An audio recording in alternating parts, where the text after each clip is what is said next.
Hey guys, welcome back to Fast Keto. I'm so excited about today's episode.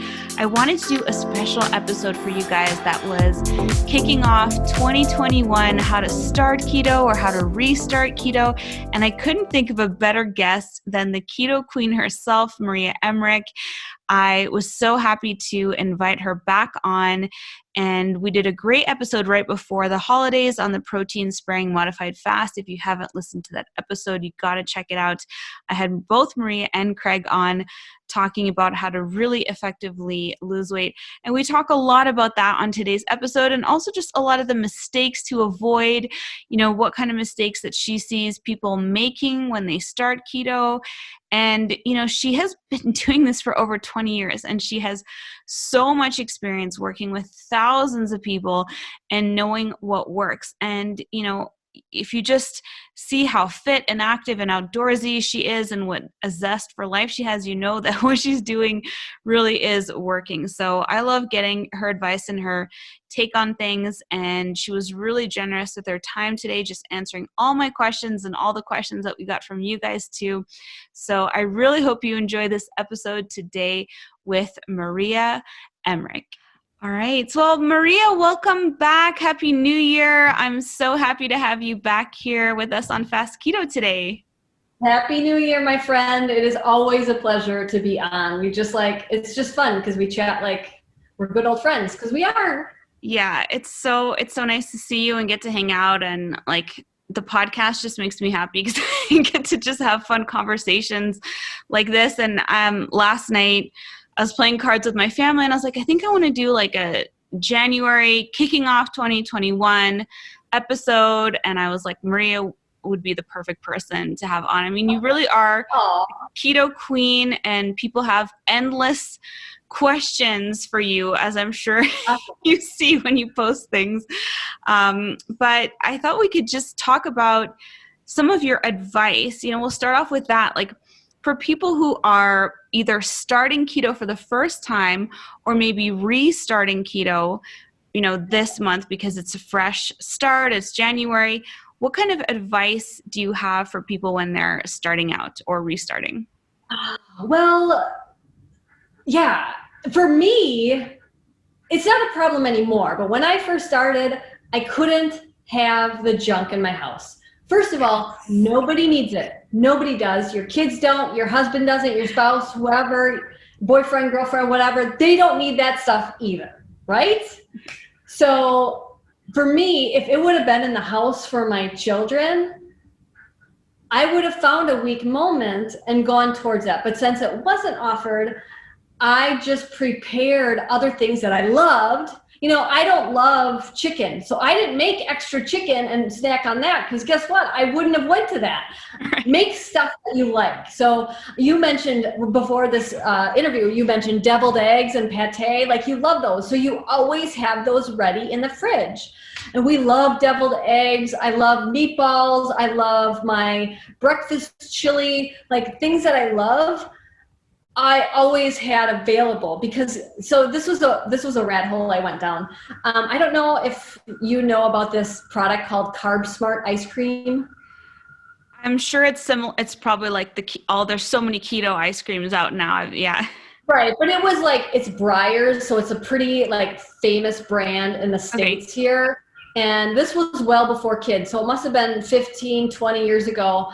I would buy this Carb Smart ice cream, and I found it. It's still in the stores. I thought it went away like a lot of things do. But I would buy a tub of the Carb Smart ice cream, and I didn't have any kids, and Craig didn't eat it. And so I would allow myself to have some every night. Well, in the middle of the night, it would call my name. I swear it would wake me up and be like, you need to have ice cream. And I would eat the whole thing, and when it was gone, I'm like, I'm never buying it again. And then guess what? I'd be at the store and I'd end up buying it. It was like this chocolate with peanut butter swirl. I loved it. So just not having it in the house, even if it's so-called keto products, I'm so glad I went through this beginning stage 23 years ago, because there's so much keto crap out there that's going to get you down this rabbit hole of not healing. And you're going to say, yeah, I tried keto and I didn't feel good on it. It's because if it comes out of a package, think twice. right? Yeah, I remember I tried one of those keto ice creams and I had some just a little bit at night, and then I found like I had to make myself like put it away. And then the next morning I was having breakfast and I started thinking about it and I'm like, it's breakfast time. Like, why am I thinking about this right now? And it's because some subconscious part of me knew that it was in the freezer, and that's when I realized right away, like, I can't buy this stuff because, it just, you shouldn't be thinking about it at breakfast. Like, that's just not, normal. Like you said, it was calling to me. So. Yeah. And I think you and I think a lot of people are in our situation where we're food addicts, we're sugar addicts. And like I know you always talk about moderators versus abstainers. Yes. And I'm an abstainer. But I think that's the majority of people. Yeah. When there's a candy dish sitting around at work, like that would be a trigger for a lot of people. So, having just one that's not my jam. And so I just had to change a lot of my habits to become healthy habits. So a lot of people, I have an addictive personality. So now, like when, I run every day and I do a lot of things that I'm a mouse on a treadmill that I enjoy, but like keeping a schedule is really helpful for, I think, all of us, and healthy for us to have a project to work towards, because I find a lot of people fall off the wagon on the weekends or sometime when they're not structured and they get bored. They're not even hungry, but they're bored. Might as well eat, right? So instead of being bored, go outside. Even if it's winter, I would go snowshoeing. It would, I found different things that made me happy, because guess what? Food never made me happier. Like for 15 minutes of pleasure in your mouth of sugar or whatever you're eating, I would feel awful for days after that. Yep. But if I would go outside, sometimes it was hard to go, but I put those snowshoes on and it would just be invigorating and beautiful. And I'd be like so much happier after I finished that. Yeah, your commitment to outdoor activity really inspires me all the time, because you do it all the time. And it's just such a reminder, of just like the reason I love the summer is because you get to be outside all the time. Like, and you realize like that's what makes me happy, is being outside. But in the winter, you have to make a little bit more of an effort, to do it. But it is so rewarding, and it's a total state changer, which for a lot of people, food, that's what it is, right? It's like a state changer. So, just doing that is so important. And I love your advice about just not having it in the house, because like you said, if you're an abstainer, you have to be that way. I mean, we were at my sister-in-law's house the other day, and she has treats everywhere in her kitchen. And I'm looking at them and I'm like, this would drive me bananas. Like Hershey's kisses on the counter. And I know she probably never even sees them or looks at them, but I would see them and I would have to like use a little bit of willpower all day just to not have them, And I'm But that's a really good point, because you only have so much willpower in a day. Yep. And when you're using a lot of willpower on whatever it is, school and work and your children, a lot of times when it comes to food, we give in because all of our willpower was used on other issues of our life. And so having that sitting in front of you and that little bit of willpower, it's all the time, it ends up to be really big, and you can't do that forever. Yeah. I find it interesting because we homeschool, we live way out in the woods when we live in Wisconsin. Like, we don't have billboards screaming at us when we drive on the highway, because guess what? I usually don't go to the store. I have everything mailed to me. Like, we live in the woods, I hunt, like we're pretty primitive. But I find when we do venture, like we go on the cruise ship, I was telling you I'm supposed to speak on the cruise ship this year. Who knows if that'll happen? I doubt it. But when we're on the cruise ship, even my kids comment, we don't really snack at our house just because we have real meals. And guess what? I can get them to eat pate because they don't have snacks, even keto snacks all the time. They're hungry at meals. So anyway, they're like, wow, Mom, having this food offered all the time at the buffet, and you're at the pool and there's snacks and ice cream. They're like, I wasn't even hungry, but the fact that it's, just screaming at you, like, no wonder why people gain so much weight on cruise ships, because there's just food all the time. And it's like, yeah, I don't even think about food usually during the day, but here it is. And even we find ourselves, you want to have lunch? Sure, I guess we'll have lunch. Like, I don't know. Might as well. Yeah, I don't think I would. I've never really been on a cruise. I except for when I was really, really little, and I don't know. I don't think I would do well in that environment. It's an interesting environment, that's for sure. It'd be really triggering for me. But that's really great advice. Making sure you're prepared. You don't have stuff you don't want to eat in your home, and that means clearing out the cabinets, that kind of thing. And also, like you said, making foods that you like and foods that are treats. And it's amazing how with real food, if you do eat it, like you were saying, deviled eggs or pate, you have a few and you're full. Like, the appeal of it goes way down. And that's always the test for me, is if it's a real food or not, because if it isn't, like, you could just eat it and eat it and eat it and you never get any real satiety from it. It's overriding signals. And yeah, that's really great advice.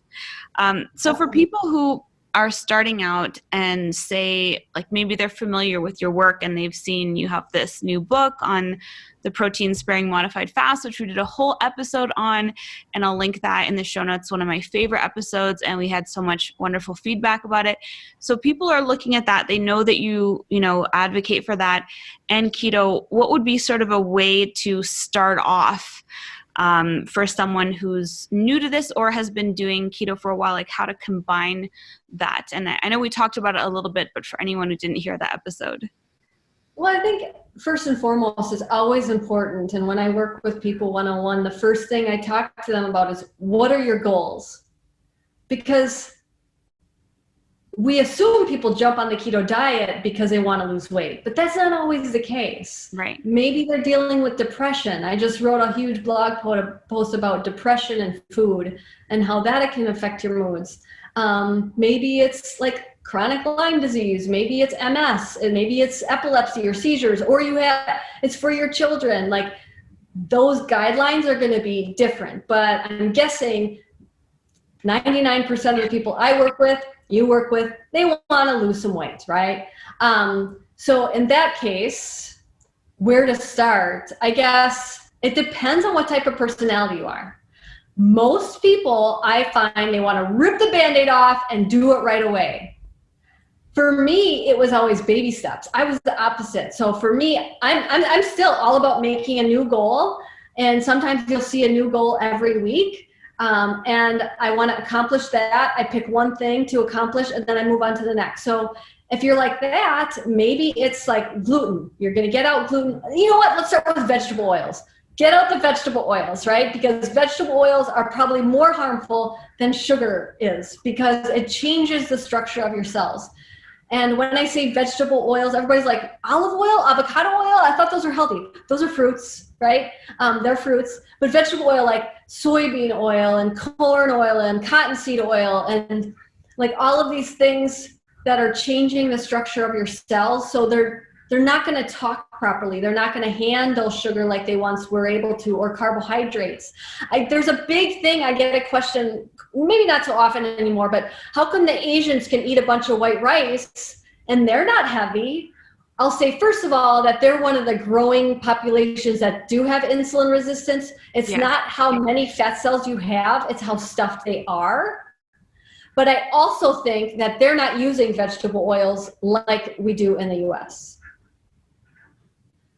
So with that said, though, choosing a new goal and accomplishing that. But if you want to just rip the Band-Aid off, there's a lot of resources, whether it be with my meal plans, your meal plans, working with someone, finding a community, whether you want one-on-one help or like a private Facebook group. I have free private Facebook groups where, we kind of just talk. We make sure everybody's kind and nice, finding people that are going to help you. Because for me, I didn't have that support, and food pushers came out of the woodwork. And sometimes spouses are triggered when you change your diet, and they try to sabotage you. So I would say surround yourself with a community that's going to support you and lift you up rather than make you your favorite pie. Yes, I love your stories about the food pushers, and it's amazing how they do come out of the woodwork, especially at holidays, and everyone's probably just experienced that recently. Yeah, and you know what? If someone gets offended because you don't eat that pie anymore, that's about them. That's not about you. And they could get over themselves. Yeah. And, hopefully over time they kind of learn like what your lifestyle is and what you're doing. And, they understand that it's not helpful to do that. But yeah. It's definitely hard. And you have to have support, like you said, have, community around you. Just in terms of like, 'cause I know we kind of talked about like alternating keto and protein sparing modified fast days. Would you say that's a good way for someone to start, or something to do like later on for someone who's like been doing keto for a long time? It depends on how fast and bad you want it. I think that, starting out with keto is a really good way to get rid of the sugar cravings. I'm not a fan of fat bombs and that type of stuff, but if you're the type of person that wants that Hershey kiss, do like one of my fat bombs or your fat bombs or something like that to just start training your body that you don't need that sugar anymore. For me, some people are like, were you ever overweight? Yeah, I was over twice my size. And it took me a long time to lose the weight. But for me, my depression went away. A lot of my PCOS symptoms and pain went away. So that kept me on the diet. But I did need some of those treats to keep me on the diet. Otherwise, I was going to cheat. But some people just want to dive in and do the protein sparing to like really lose that weight quick for like a spring break, or not that people are going on spring break this year, but whatever. I do think that starting with keto and healing a lot of your cells is more important and should probably be the primary goal in healing many aspects of your life. Because I know that we talk about the scale isn't everything, and it's not. One of the best ways to reverse insulin resistance is shrinking those fat cells. So I'm not saying losing weight is bad. It's a good thing. But maybe healing your cells first, getting rid of the vegetable oils, is going to take you much, much further. Because guess what? You could do protein sparing and keto and still eat the Kraft mayo and the salad dressings at the store and not have really any results. Why? Because you're still eating those inflammatory oils, which are more harmful than the sugar. You're not focusing on the real important piece. Yeah, I couldn't agree more. Getting that stuff out of your diet, and it's all like you said, baby steps. It's a process. Like, I think I would find it probably pretty overwhelming if I came to keto today.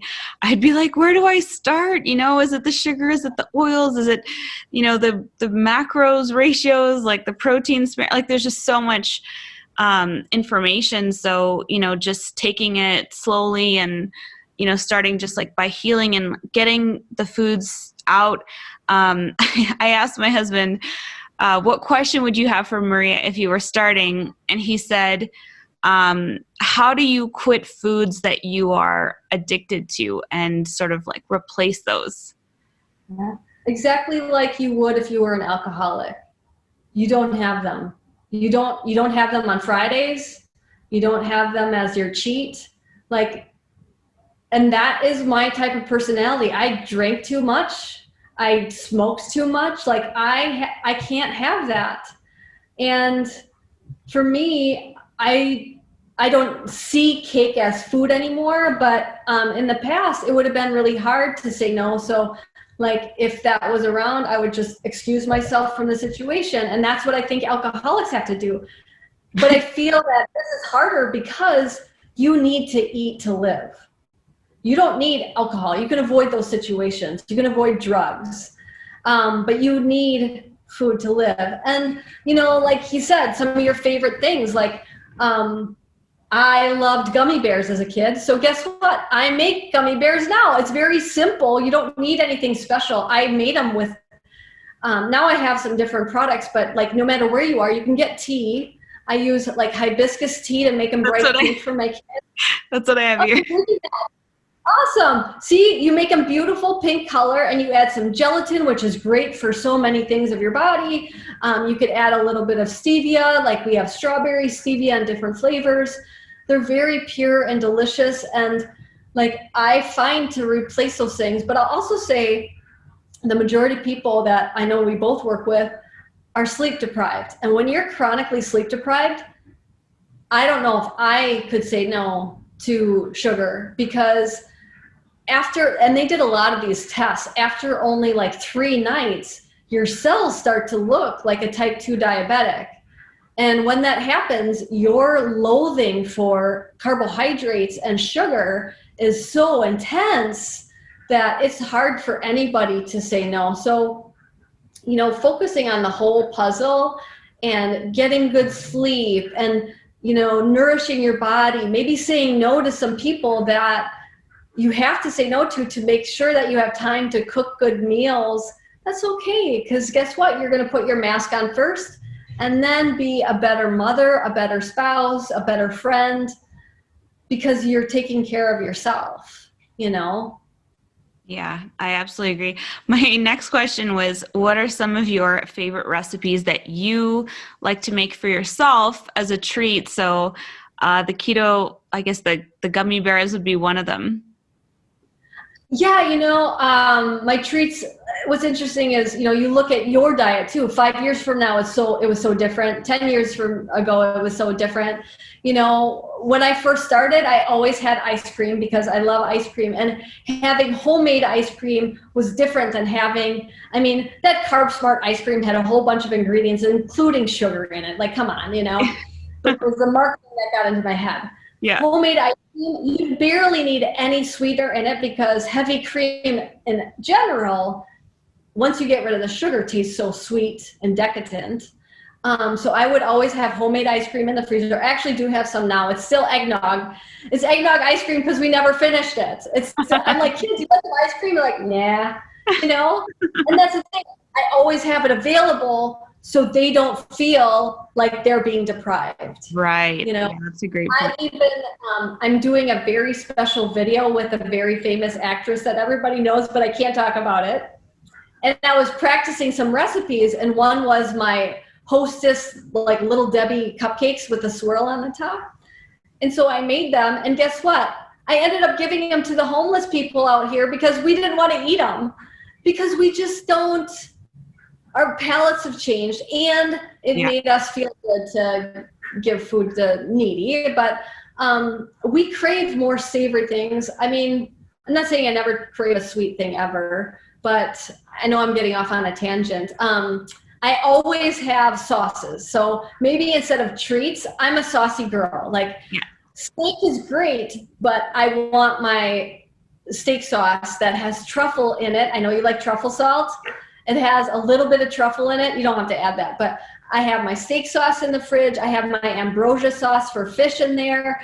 I have homemade tartar sauce. I have a hollandaise and mayo. Like, I am set, because guess what?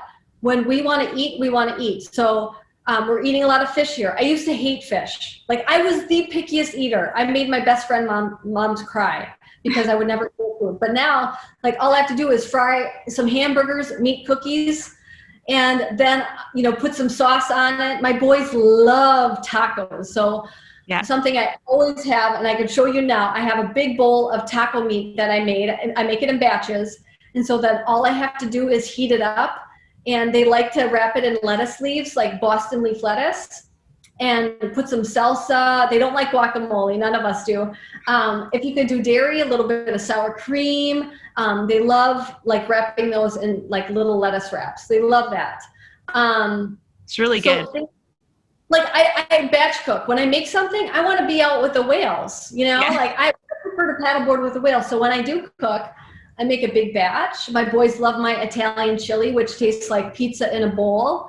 And they just gobble that up. So I usually make like a quadruple batch. I always batch cook. Like, we don't do pizzas a lot, but when we do, I'll make like 12 of them and then keep them in the freezer. And then they can just warm them up throw them in the oven as they want.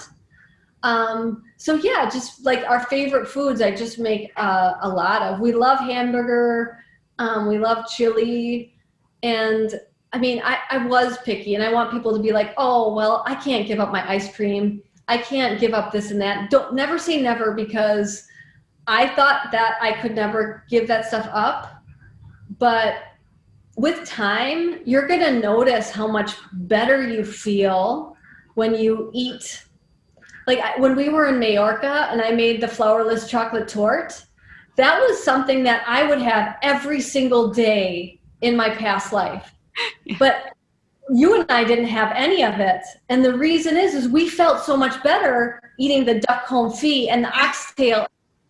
I think with time, you will notice what makes you feel good. Yeah. And what doesn't make you feel as good. And I like to feel so amazing that, that's why it was easy for me to give up the wine and the alcohol, because I like to wake up and feel like $1,000,000, And this is on no caffeine. I don't do coffee either, right? Like this food can be your medicine. And I'm not saying that you can't ever do the flourless chocolate torte. Do it if you're there. If that's what your jam, that's great. It's dairy free, it's nut free, it's delicious, it's simple, it's 5 ingredients.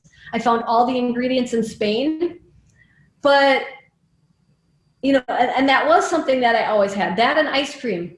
Yeah. But know that you will evolve and change, and your palate changes. My kids' palates have changed. They used to need a lot more treats, but with time they're like, yeah, I'm good, but just be open to the possibility and never say never.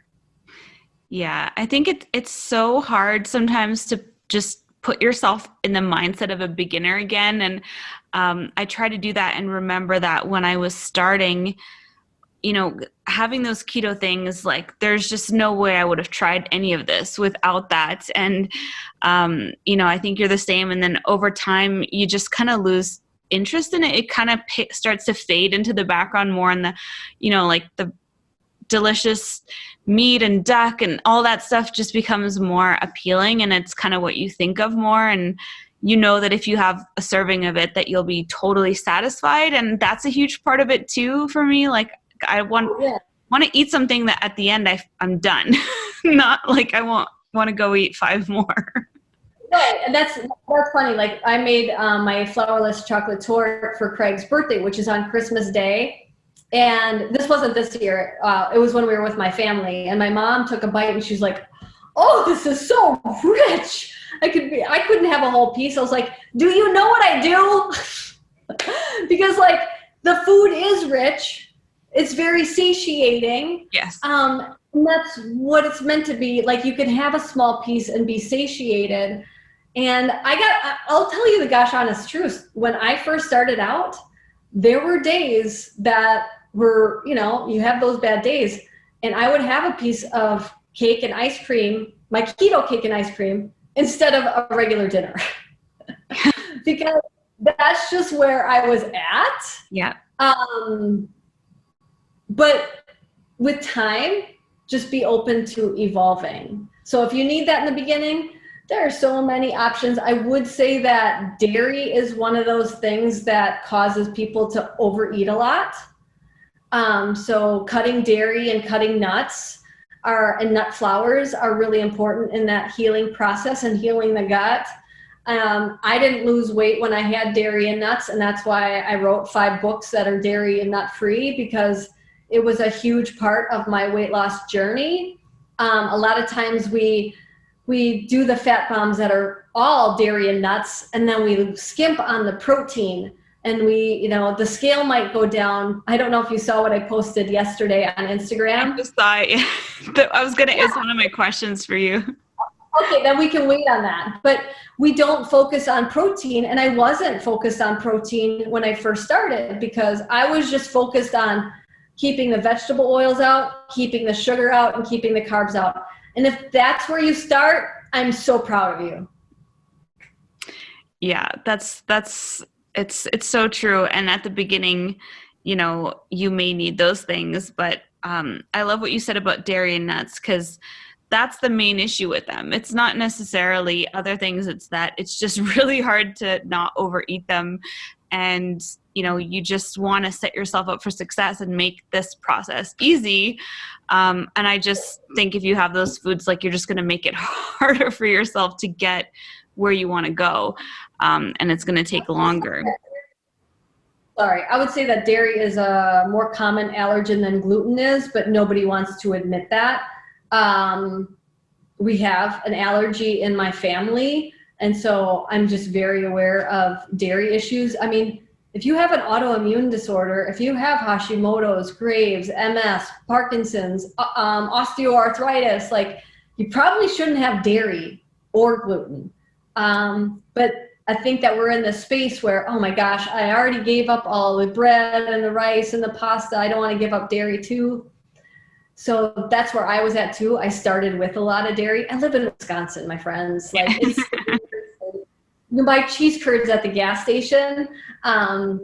So if that's where you're at, but just be aware that if you're not, if you still have acid reflux, if you still have issues, pain, whatever, it could be that dairy's causing that. But just being aware, like, be very in tune to how you feel, Yeah. And then the question I had for you next was, what are some of the biggest mistakes that you see people making when they are starting? So I guess that kind of answered it with the dairy and the nuts. Is there anything else? I guess probably the bulletproof coffees. Yeah, I know. But yeah, drinking a bulletproof coffee of butter and cream and MCT oil in your coffee, if you would make a big plate of 7 eggs, you're going to get much more nutrients, a lot more nutrients, and B, chewing your food is much more satisfactory to your brain, and C, you're going to get some protein in that you're not going to get in the coffee. I just feel that people think, they say all the time, I fast until 2. And I was like, you didn't have any coffee? They're like, oh yeah, I had a big bulletproof coffee. I'm like, you just had 500 calories of pure fat. Yeah, fat will raise insulin a little bit, not as much as the other macronutrients, but it does raise it some. And you're not going to see the results that you want because you might have higher ketones, but guess what? Higher ketones don't matter in the weight loss era, like mode. It does with epilepsy and seizures, but with weight loss, higher ketones mean nothing. It just means that you ate a bunch of fat, so you don't use your body fat to make ketones.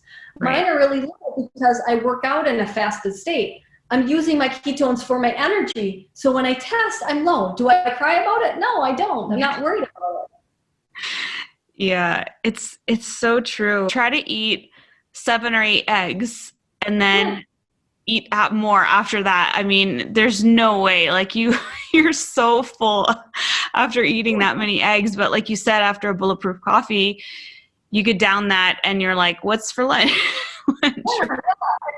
Another big mistake, I think people don't, they're not cognizant of how much salt or sodium they need. So they go through this, they call it the keto flu. I like to call it the carb withdrawal, because carbohydrates retain water. And when you eliminate those carbohydrates, along goes a lot of water loss. And this is that 5 to 10 pounds that people are like, yay, I just lost, 5 pounds. Like, well, you just lost a lot of water weight. But that's good. You're getting rid of that water retention. Blood pressure is getting better. However, with all of that water loss goes a lot of electrolytes. And you can't just drink more water because you're just going to pee all the time. This is why people are like, oh man, I'm like peeing like 10 times a night. If you add, more salt, you're going to have that better energy. You're going to have better stools. If you're constipated when you start keto, it's probably because you're not getting enough salt. The colon doesn't need fiber. I just wrote about this on Maria Mind Body Health. The colon doesn't need fiber, but it does need salt.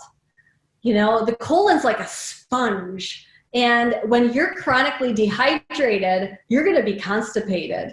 And so you need to be very aware of how much salt you get. And when you eliminate bread and pasta and rice And all of these things that have sodium added to it, every packaged food is filled with sodium. Even a McDonald's milkshake has more sodium than their French fry does, because salt is a flavor enhancer. And when you eliminate all of these things that you used to eat, and you go to eggs and steak and fish and meat cookies, you have to salt that. And we've been told to stay away from salt. And so if you keep salting like you once did, you're not going to get enough sodium. So let's talk a little bit about fasting. What are sort of the different kinds of fasts that you generally recommend for people, knowing like there's a lot of different kinds out there? There are. Even intermittent fasting. Intermittent fasting is where you shorten the window of your day of eating. That is how we eat. It's not really forced at all. It was hard for me at first because with my background of polycystic ovarian syndrome, I didn't sleep well. So until I got that sleep part down, intermittent fasting was hard for me because my hunger hormone was turned up. But intermittent fasting is where, you wake up, and for me, I work in the morning and then I run. And then I finally break my fast after that. So it's a few hours after I've been awake, and then closing the window to not eating right before bed is really important. It's all about manipulating hormones, the human growth hormone and insulin. You can manipulate those with the timing and what you eat, and when you work out too, So closing that window, intermittent fasting is it becomes natural. And even my children, I'm like, come on, you got to eat breakfast. They're like, we're not hungry, and I was like, but you're growing boys, right? So even as a mama, I'm trying to push that on them too. But they're growing, but intermittent fasting is pretty natural. I believe it's healthy because you're not always digesting food, so your body can focus on healing other parts of its cells. If you're always digesting food, that's what your body's going to do, and it can't heal other parts, One that's very common is like extended fasting. And I know that you and I both are not a fan of that because looking at study after study, you will lose muscle loss. It's just proven. You'll lose maybe less when you're keto, but you're still going to lose some, which muscle's it's too important to lose. It's so metabolically active. It's so important for many parts of your body to be strong, to be able to hold your 1-year-old niece. You don't want to lose that muscle. So extended fasting, I've never personally done it myself. I don't recommend it. I guess the only way I would do it is if I was diagnosed with cancer or something, and I would do maybe a 3-day fast every few months just to get into that. But guess what's better for autophagy? Exercise. Yeah. So I would much rather see people lifting heavy weights, getting some intense workout going. You're going to be better off doing that and fueling your body right with, healthy proteins than a long-term fast. Yes, absolutely. And as we talked about on the last episode, you can do the protein sparing modified fast, and you just put out a new book on it with some amazing recipes on it. I think it's called The Art of Fat Loss. Yeah, we called it The Art of Fat Loss because it's not losing weight that we all want. We want to just lose the fat, right? We want to shrink our fat cells, and that's essentially going to help with, insulin resistance, type 2 diabetes, so many things. And protein sparing modified fast is where you dial the fat down. And even discussing this with Dr. Finney, the minimum amount of fat you want in a day is about 30 grams. And the meal plans we made in that book are targeted at 30 grams a day. So that's enough for gallbladder health. It's enough for hair and hormones. And so instead of doing, 100 grams of fat, where a lot of people are doing, you dial it down to 50. You choose the leaner cuts of meat. And you turn the carbohydrates almost to zero, and you're focusing just on protein, getting about 100 grams of protein. On average, that's about 400 calories of protein, but we do about 800 calories a day of pure protein. And people, I'm telling you, like, I don't even have to promote this book because people are all over Instagram and Facebook are showing pictures of the food. They're down 5 pounds that when they were stuck at, and it's really, really awesome. But I do want to talk to you about fat fast and egg fast too. Yeah. Because your post. I appreciate the protein sparing is great. I appreciate it. That's like, what really helped me get to my goal weight. But so many people are doing fat fast and egg fast. And I love eggs too much to do an egg fast. Egg fast is where you eat just eggs, but for some reason they allow dairy in these egg fasts, which to me sounds, odd, but an egg fast is where you're just supposed to eat eggs. Usually by day 3, you hate eggs so much that you don't want to look at another egg for months, The problem with that, I just posted an image on Instagram of a girl eating an ostrich egg. You have to eat 24 eggs to get enough eggs in a day for muscle protein synthesis. And that's for someone of our size. You talk about a man to trying to build muscle, he's going to need a lot more than that. That's a lot of eggs. So that's a lot of eggs. And I don't know many people who've had a lot of benefits from egg fast. Have you ever done one? I never have. I don't know. It always came across as kind of gimmicky to me. And, I'm all about like long-term consistency, sustainability, like what you do for 3 days or 1 week, like what is that going to really do in the long term? Obviously, like whatever you get from that is going to probably be temporary. And it just sounds like an unpleasant week to do. I love eggs also. I couldn't imagine eating just eggs for several days. And there's probably part of it is just like it curbs your appetite because you're just like, you just don't want to eat any more eggs. Right? Yeah, and that whole moderation versus abstainer. And at that point, you're an extreme abstainer. You're only eating eggs. You're right. Abstaining from everything else. And it's a powerful, part of your mind. And like you said, you're going to be sick of eggs, so you're going to abstain from everything, which, you still want to build, you want to be, there's so many women that reach out to both of us. Hey, I'm losing my hair. I heard you talk about it on your last podcast. I was listening to you on my run. You talked about, hair loss and how it's often a delayed response.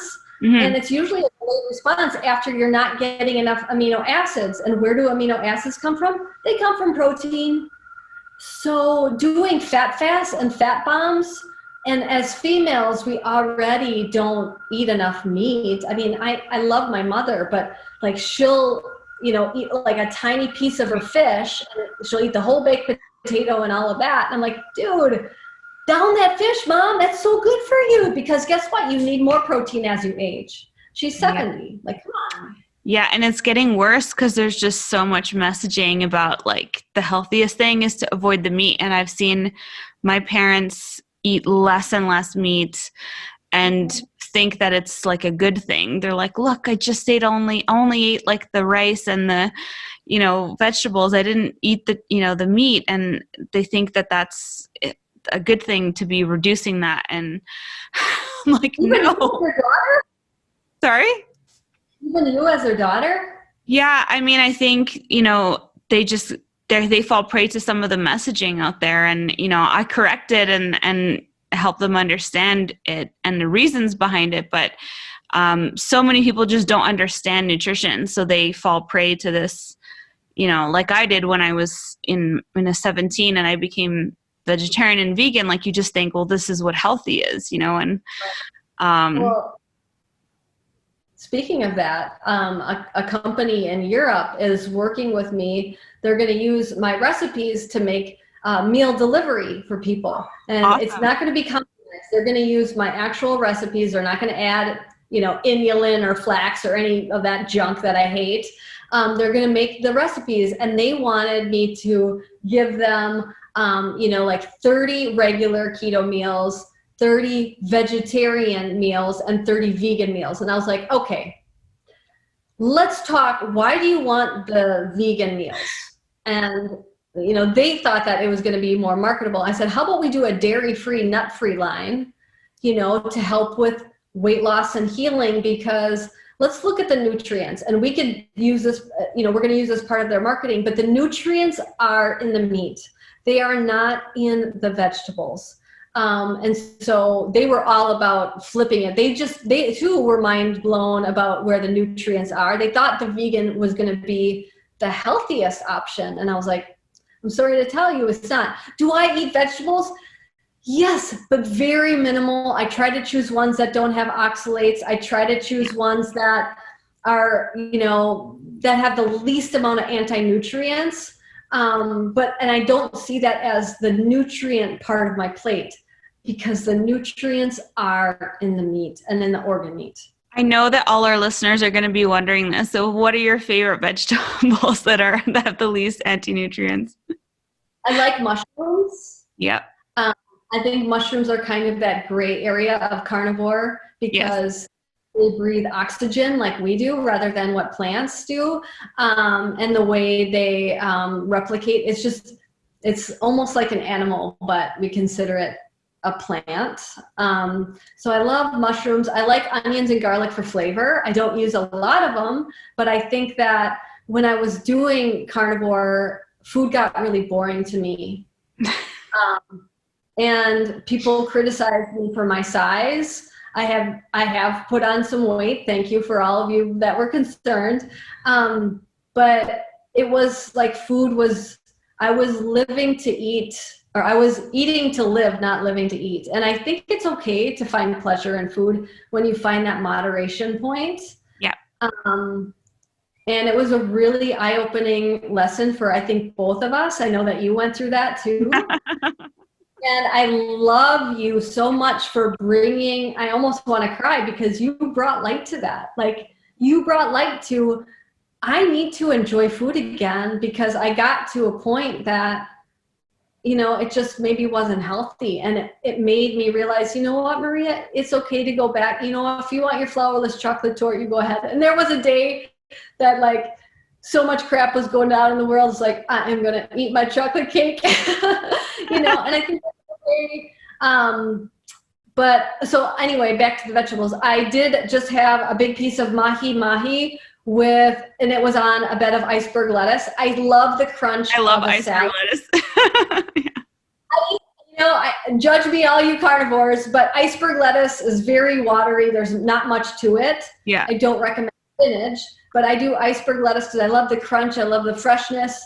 And I had my mahi with my ambrosia sauce, which has, it's like a Thai ginger coconut sauce. It's really good.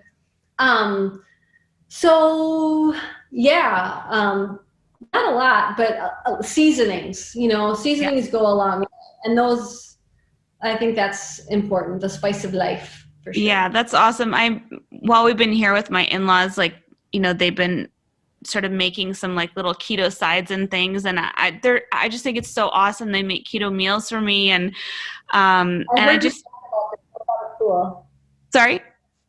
I heard you talk about how they put an avocado on your plate. I thought that was so sweet of them. And you were like, you know what? I let go of control. Yeah. I love how you talk about that. Keep going. Yeah. I've always struggled with that in the past and just was so rigid about it. And it feels like growth, to just be like, okay, we're here, we're visiting. I'm going to have their, keto dinner that they put so much thought and love into. But I've been making a little iceberg lettuce salad at night to go with, whatever meat that we make. And they love it. I love it. Like you said, it's crisp. It's refreshing. It's really nice and light. It doesn't really give me bloating or issues like that. And you can really tell once you've been doing carnivore for a bit, if you have some plant food and it doesn't go well with you, like cabbage or Brussels sprouts or something like that, it just I get so bloated. And I used to just think that was part of eating, but then you realize that doesn't have to be like that. And there's certain, foods that won't do that you can have. Yeah. I used to love a good charred Brussels sprout, but you're right. That gas bloating, it's It's not normal. It's really not. And it's not worth it either. So yeah, I'll just char some meat and get that from there. But I love, like I said, sauces. And I think Yes. iceberg lettuce is a great carrier to put some sauces with. So yeah. Yeah, I'm this exact same way. Well, I have some questions just from Instagram. I can ask you sort of rapid fire here. We always get such great questions. So Miss Dom Kiva, how do you stay so slim all the time, like throughout the year? Like, what's the formula? Well, this is the most I've sat down for a long time. Like, I don't bring a chair to the beach. Craig brings a chair to the beach. I'll sit down for a minute to talk to him, and then I swim, and then I boogie board, and then I paddle board, and then I go for a walk, and then I ride bike. And I don't even have a car here. I have a bicycle. So if I need groceries, I use my bicycle. And I run every morning. Like, I'm very, very active. I do a lot of my writing while I'm walking. Like, it's just, I love movement, and I was not always this way. I actually tried to break my leg when I had to run the mile in high school. So never say never, people, because I'm a totally different person, but I feel like movement is like my meditation. It really is. So, and like, I don't have cheat days. I don't have carb ups. I don't have coffee, which is going to affect blood sugar. I don't have alcohol. Like, I'm an abstainer. And so I abstain from things that don't make me feel well, and I focus on protein. Yeah. And you definitely live that, and you're extremely active. She also asked, what is your opinion on salt? And you answered that earlier in the podcast, so I'll skip it. Well, can I just touch a little bit on that? Like, sure. I notice my kids need more. They do really well with some of those electrolytes. Like, Element is kind of like a natural Gatorade without the sugar. I love that. Me, I don't need that. I just make sure to salt my food plenty. Everybody's different. So I think we get very judgmental in this world. Like, you don't need extra electrolytes. You do need it's like, it depends, like, let's not like point fingers at people. Some people need more salt. I need more potassium, but I don't need extra salt. So it's a very delicate balance. That's it there. Yeah, I absolutely agree. She also asked, how do you calculate macros on keto or carnivore to maintain a great physique? I have a free calculator. I know you do too, honey. At mariamindbodyhealth.com. Up on the top, you can do macro calculator, and you can just enter that you want to maintain, and it's going to give you your macros for that. And if you're active, not active, pregnant, like, it breaks all that down. But I know that you have one too. So you can get those macros done at a lot of places. Yeah, I fully agree with that. Anissa, Journey with Keto and Intermittent Fasting, said, please share the effectiveness if you were to rate doing a calorie deficit, doing intermittent fasting, or doing one meal a day in terms of what is the most effective for weight loss. I think one meal a day is probably the least effective. I don't do one meal a day. I tried it for a while. I feel much better. I actually have 3 now. Yeah, and I feel much I feel much better on that. I don't like to be excessively full, first of all. And I found it very hard to get enough protein in one meal, like most people do. And just my blood sugar is better when I split it up rather than do one. So I think that's the least important. Intermittent fasting, I think, is great just to heal your cells. And then I think that the whole calories in, calories out, to say that calories are everything is not true. And to say that they don't matter is ignorance also. So I don't even know, I don't like to call it a calorie deficit, but I really don't like to say just eat all the fat and you're not going to gain weight, because we know that's not true. But there are people out there in this community that say, you didn't lose any weight? Have another avocado. That is so ridiculous, because guess what? An avocado is a bunch of fat and it's a bunch of carbohydrates. That equals weight gain, you know? So, you know, you can't subtract fiber, and that's another big mistake. But I would say, you know, try to find your macros rather than the calorie deficit thing. I don't know. I hate that word. Yeah. I mean, I fully agree. Like, you can't dismiss it completely. And, you know, it's definitely still an important part of the equation. Keto dumbbells. How often does Maria do her protein sparing modified fast? Honestly, I don't do it anymore because I'm already picked on for my size too much. And, you know, I think everybody, I just want to say, if I was, you know, not as energetic as I was, like, my family would be the first one to say, you know, there's something going on, but they, you know, they're the ones that aren't worried. So everybody it's okay. But no, I don't need to do it anymore. Craig still does because he can't be active as I am, but I do find I use fat. We can't get energy from protein, you know, like protein's great for so many things, but if you want to run a marathon, you're not going to do it on a protein sparing modified fast. You need to have fat for energy or carbohydrates for energy. And I choose fat for my energy. My energy tanks with carbohydrates. So for me, that's why I love sauces, because I still love a filet mignon. I prefer filet mignon over a ribeye any day. Me too. But I just have steak sauce with it. Yeah, exactly. Healing carnivore. What does Craig eat to get vitamin C and calcium? Thank you for all that you do, Maria. Meat actually has vitamin C in it. That is a very big misconception that meat doesn't have any vitamin C. And also the need for vitamin C goes down when you're not eating. There's something called the phagocytic index, where your cells either take up sugar or they take up vitamin C. As you don't eat sugar, your vitamin C requirement is less. You get people that got scurvy were living off of bread, you know? That's why they got scurvy. It's not because they were eating meat and that's it. Calcium, well, he's not dairy-free, but my children that are dairy-free, guess what? They love sardines, and sardines with the bones, and they love my canned salmon. Canned salmon with the bones is a really great source. There's a lot of great dairy-free sources of calcium that I'm not concerned about their calcium requirement. I know that the calcium requirement, we used to think it was a 4-to-1 ratio, calcium to magnesium, but It switched. It's 4 magnesium to 1 calcium. So they do supplement with magnesium glycinate, but we don't supplement with calcium. That's interesting. And we do Keto for bones. That's great. So next question,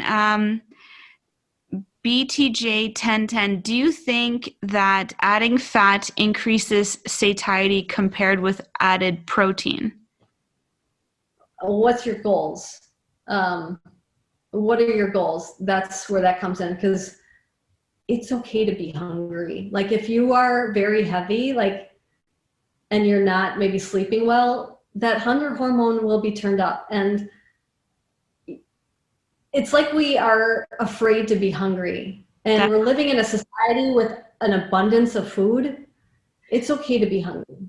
Yeah, it's one of the questions I get a lot, sometimes on my program is sometimes people will say like, I'm hungry. Like, well, that's normal because, you're making adjustments, you're eating less. There's going to be a period of time where you may have some discomfort, you may have some hunger, and that's part of the process. Like if you're never hungry, I mean, yeah, keto, you may have less, hunger than on other ways of eating, but it might still be there, and it's okay. It's, yeah, like you said, it's not something to fear. I think that hunger and hangry is different. Hangry is when you're a sugar and you get so hungry that you're angry. But when you are shrinking your fat cells, there's something that it's like a metabolic thermostat that turns up, because guess what? your body likes homeostasis. It likes where it's at. So when you lose weight, that metabolic thermostat turns up and wants you to eat more, and you have to ignore it. And we live in a society where we have an abundance of everything. Yeah. And when we're hungry, we snack and all of this. It's okay to be hungry. Yeah. Yeah. And it's feedback too, right? It's important feedback. They also asked, do you use butter for increasing fat or for adding flavor, or both? If I can use butter and my whole family's not going to eat it, both. But that's, in a non-weight loss mode, I wouldn't.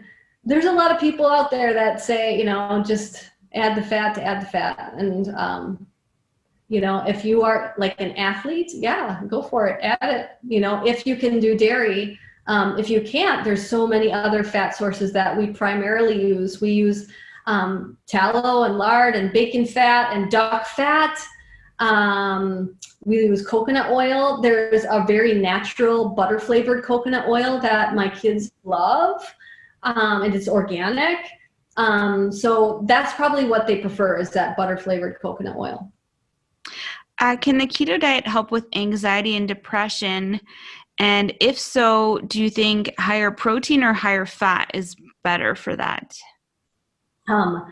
If you don't mind, I just did a blog post on mariamindbodyhealth.com. Last year I did one on anxiety, and this year I did one on depression, because awesome. I did have a nephew that committed suicide this year. And so depression is like a huge, we can't just like ignore it anymore. It's something that nobody wants to talk about, but food is a huge proponent of our moods and serotonin. Amino acids make serotonin. So where do we get amino acids from? We get that from protein. When it comes to anxiety, I think fat is important also, because especially as females, we store progesterone in our fat cells. And when we get so low on progesterone, that's when anxiety is turned up. And this is why a lot of women that go through menopause have anxiety and sleep issues. It's a lot to do with the progesterone synthesis. So I wrote a lot of information about that and some amino acid supplementation ideas for both anxiety and depression. That sounds like a fantastic article. I'll definitely link it here in the show notes for that question. And the last question here is from Gwen, Beukens. Sorry, don't know how to pronounce that, and I don't want to butcher it. I'm a total sugar addict. What is the best way to get off of sugar? And I'm sure that's a great question a lot of people have. Yeah, I think be open to trying new sugar substitutes. How do you feel about allulose? Because allulose, for me, it doesn't raise blood sugar at all, and it tastes a lot like sugar. So maybe make some of your favorite things, like the flourless. I just say the flourless chocolate torte because it's very easy. Make some of your favorite things, and believe me, there's so many recipes out there that you'll find a recipe for something that you love, and use allulose in place of sugar, and you might probably are low in good gut bacteria. I was a child that was always on antibiotics because I had chronic ear infections.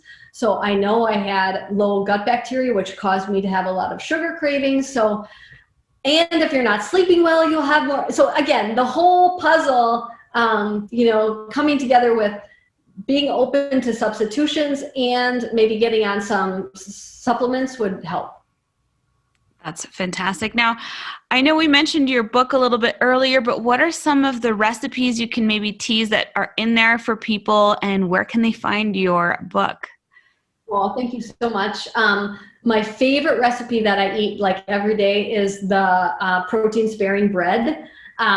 It's fantastic. It's like Wonder Bread. It's so light and airy, and people are going gangbusters because guess what? I have a recipe for French toast, and they're like, I just ate a whole plate of French toast and it was only, like 250 calories because it was just, it's amazing. So that's like my favorite. Everybody loves, they love the sweet and sour pork chops in there that are really good. I did a bourbon chicken. So everybody loves the bourbon chicken that I made with Halle Berry.